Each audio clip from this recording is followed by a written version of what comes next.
right. Well, here's a bit of improvisation on our innovation blog. I'm at Health Valley in Nijmegen, and I came across what I think is a great innovation, Medicube. And with me is Vili Kostamo, the CEO, right? Yes. Yes. Instead of writing a blog, I thought I'd interview you. First question, what does Medicubix do? Yes. So we have developed the world's first absolutely 100% autonomous solution for the measurement of vital signs and non-invasive cardiovascular risk factors. And we're really looking to shake up outpatient care. Okay.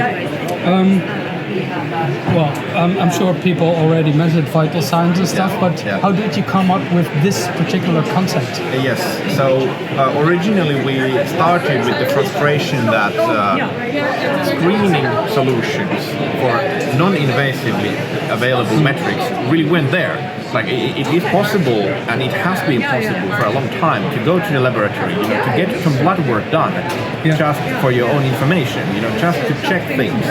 But there has been no scalable way to check up the biometrical stuff on a medical level. So we're not talking about fitness or wellness measurements. We're talking about diagnostic measurements, medical devices. Okay. Then we set out to create the best possible, fully percent standalone solution for that. So there's no nurse, there's no assistant. You can do everything by yourself, and that's where we draw the line.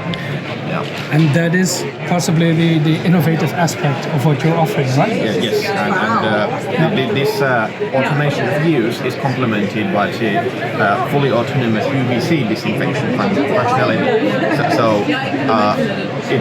We have the soundproof booth that offers privacy for the user, but it also makes it possible to automatically disinfect all of the surfaces in between users. Okay. So not only there is no assistant or nurse to the measurements, but there is also no person standing by with cleaning wipes or anything. Okay. So you can essentially, put it anywhere with a wall socket for power.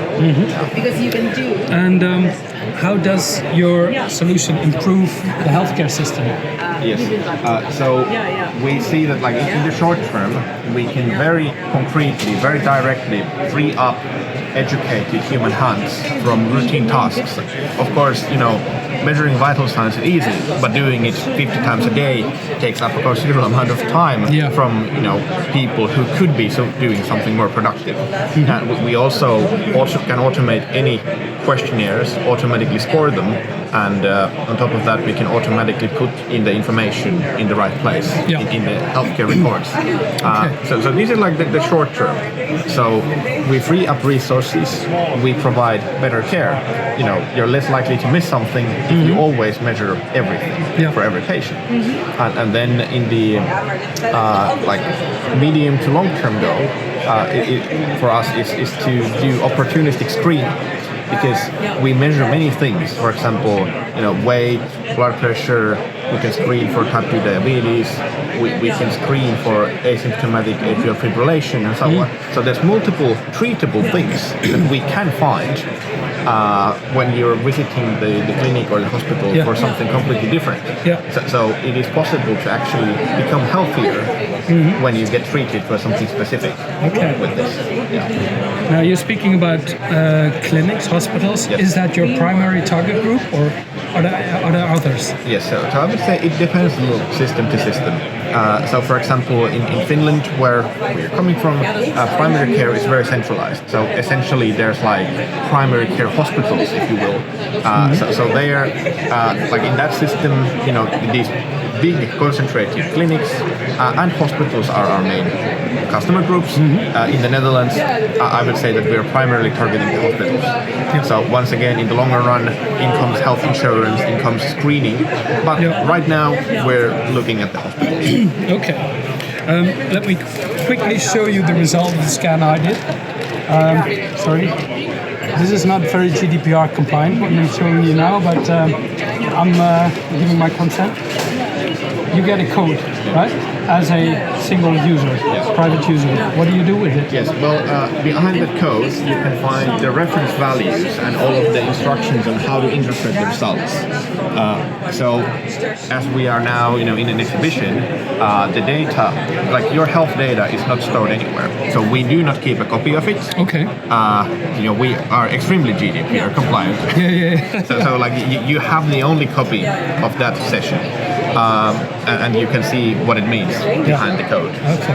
But in hospital settings, of course, the idea is that all information is 100% digital, and it will be recorded in the hospital system, so that it is accessible now and in the future to the healthcare professionals. Yep. Okay. And then maybe a last question about the availability, pricing, etc. Yes. Maybe you don't want to talk about prices because that is typically based on a per case basis. Multiple things. Yeah. Okay. We have we already have multiple of these units in day-to-day patient use, and in Finland. In Finland, yes. But not yet in the Netherlands. So now we are really looking to come here, and now we will be reaching a capability for full-scale serial production in just a few months. Okay. So we expect to be able to ship these, let's say, 2 to 3 months from the day of order after the summer holidays. Okay. So we are really invested and really interested in coming to the Netherlands. Cool. All right. Later on, we'll have a look in the booth, if that's okay. But for now, thank you so much for this valuable information.